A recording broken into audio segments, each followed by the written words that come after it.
Let's try a thought experiment this morning, and I'm going to need congregational participation for this. So I want you to imagine some things. I want you to imagine that, first of all, everyone lives close enough to the church to walk or bike. Okay, so it's wonderful that we have the geographically distributed model, but in this experiment, everyone lives close enough to the church to walk and bike. Now, in this world, this imaginary world, the only place that you can watch TV or access the internet or use a phone or a newspaper or any engagement in the outside world, the larger world, happens at church. So the only internet that you have access to, maybe you go to work and you do your job, but to have access to the internet, you have to come to church, and we have a computer lab or something. If you need a phone, we have phone banks, and you can use a phone at the church, but you don't have your own phone. Okay? Even newspapers, you don't really know what's going on in the world. All the information in the larger world comes through the church. We're a democratic church, and so we're sharing it, and we're figuring out how to make sure everybody has access.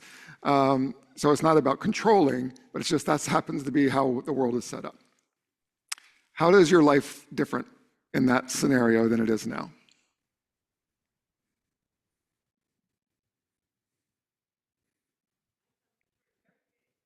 You would come to church every day. Yes, that's right. Okay, good. What else? Yes. Much more social. Yes. You'd be seeing people all the time. Yeah.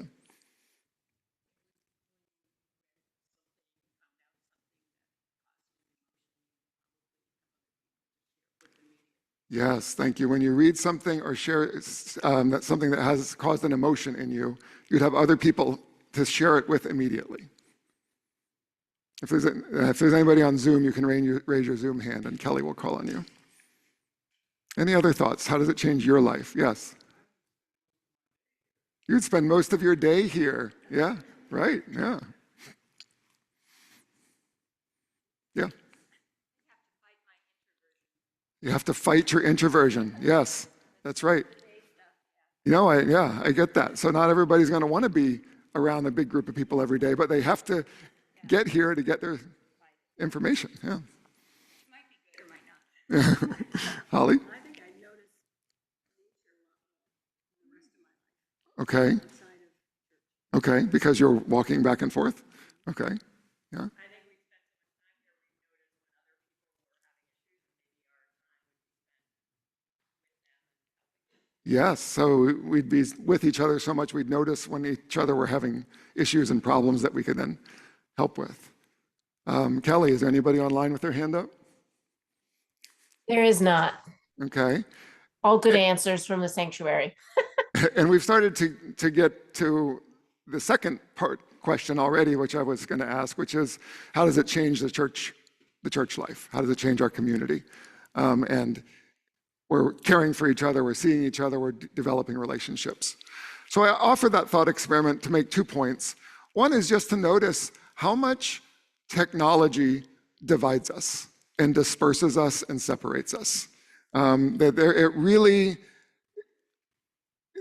even when we had desktop computers and we only got the internet through this desktop computer, that was one level of division. But now they've had to figure out how to get us a computer that we could hold right in front of our face, each individual. And so it really is a push to atomize us, to divide us, to separate us. So technology really has that push in our lives. Secondly, to think about how real sharing of material resources could change the life of the church. And that's mainly what I want to talk about today. Last week, I talked about having an individual rule of life based on the monastic communal rules of life and how they live together. And modern teachers say, well, even if you don't live in a commune, you can have an individual way that you intentionally try to practice your faith. The values and the virtues that you want to practice in your everyday life, the things that you want to do devotionally. This week, I want to say that those individual rules of life should have an element in them that's pushing us toward community, that is directing us and that's guiding us to push beyond our introversion and push beyond whatever forces in the world are separating us, and to really make us intentionally move toward community. One of the empire's main tools is to divide us, because we are stronger when we're in relationship with each other, and we can support each other. And so if we can get divided and individualized, we're easier to manipulate and to control. So living resistance, as this sermon series is called, is an intentional moving back toward community life. One of the great ways that we can look at what that might be and what that might be like is to look at the early church, which is what we read from Acts 2 just now, a description of what life was like in the early church and what their practices were. Now, we should start by saying that the early church was not perfect. For one thing, they were theocratic. So all the decisions were made by the apostles and not democratically amongst the group. And they were very patriarchal still. So all the apostles were men, even though the early church was doing countercultural work in elevating the role of women in the life of the church and equalizing men and women in a great degree. Still, all the apostles were men. When we are told in Acts, I think 6 or 7, that they needed to do a distribution of labor because they were growing so much, they chose 7 men to be over that. So the patriarchy was still very much at work in the early church. So it's not perfect. But what it was it was incredibly effective at responding to the social dislocation of the time.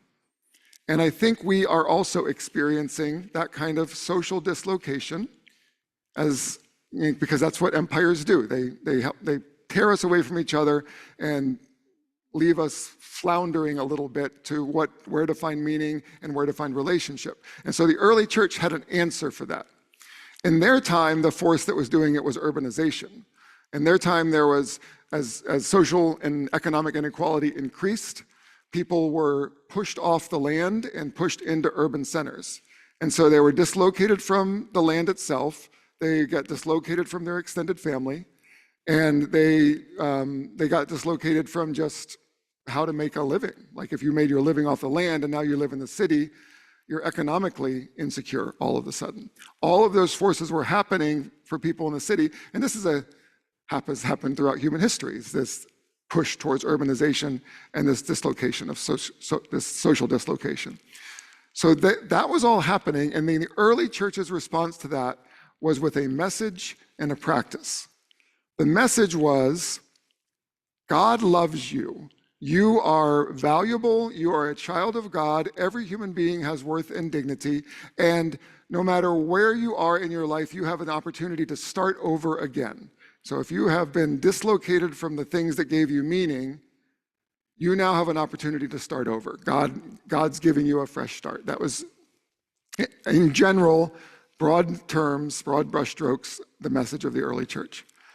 And then they back that up with a practice, and that's the practice of community, the practice of sharing their resources amongst themselves.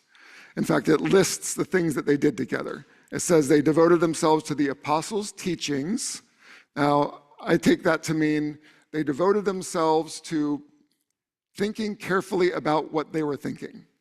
And today, in a world that's giving us all of these messages that may not be good for us, we are also trying to come together intentionally every Sunday and the rest of our lives and being careful about what we're thinking, because what we're thinking helps shape our reality.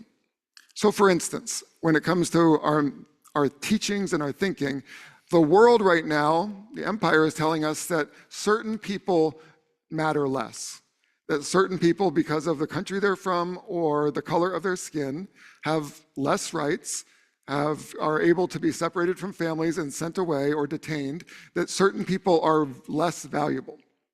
And so we have to come together regularly to counter all of that messaging. And we come together regularly and say, no, everybody has worth, everybody has dignity, everybody has basic human rights that need to be protected regardless of what country they're from or the color of their skin. We have to keep that messaging strong in our community because of the constant barrage of messaging that we get from the empire. So the apostles' teachings, they dedicated themselves to community. They cared for each other.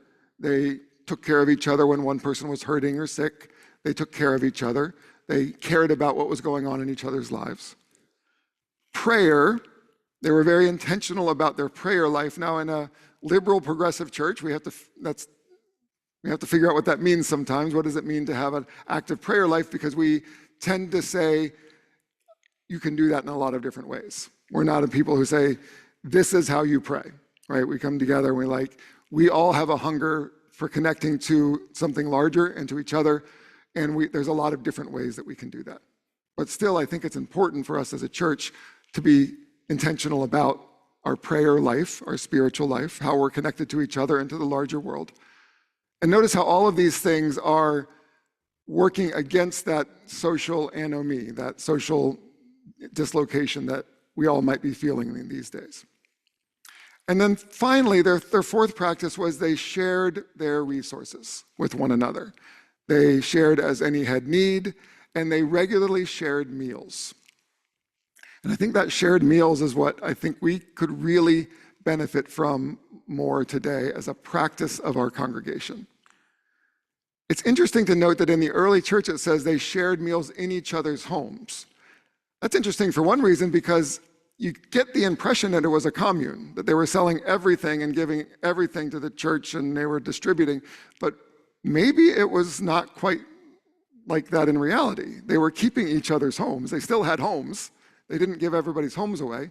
And so that they would come together in the temple for teaching and prayer and community building, and then they would go to each other's homes for meals.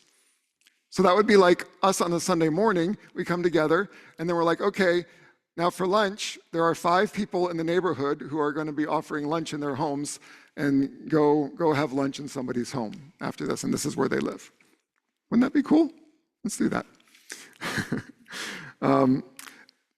There is a group in the church that does regular meals in each other's homes. It's the Family Covenant group, which used to be the young parents group, and now it's the old parents group. But they still once a month have a potluck in each other's homes. And it's beautiful, it's wonderful. They have strong relationships because of that commitment to that shared meal practice. There's other ways to do it though. I've been in dinners for 8, where everybody, you pick a day, a particular Saturday in 1 month, and everybody signs up for dinners for 8. And if you sign up, you're going to get assigned to somebody's home where there'll be a group of 8 people that share a meal together. You need hosts to make that happen, but it's a great way to get to know each other.